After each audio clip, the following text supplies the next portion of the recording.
ఇదిగోండి ఇప్పుడు బ్యాక్ కెమెరాతో అయితే చూపిస్తున్నాను. చూసారు కదా నేము. ఇది అయితే షాప్ అయితే వీడియో తీయడం అయితే అవ్వలేదండి నాకు. షాప్ వీడియో తీయడం అవ్వలేదు. కానీ ఈసారి నెక్స్ట్ టైము మళ్ళీ తీసుకుంటా అంటే కొంచెం పెద్ద సైజు వస్తాయి అని అన్నారు.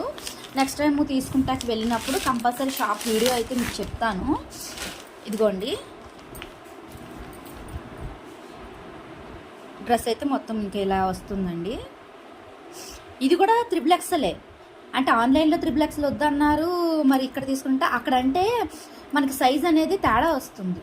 ఇక్కడంటే కొంచెం నేను ఒకసారి ట్రయల్ రూమ్లో కూడా ఒకసారి వేసుకొని చూశాను. నాకైతే ఫిట్ బాగా ఉంది, సరిపోయింది. ఇంకెందుకు ఇది ఓపెన్ చేసేసి చూపించేస్తాను.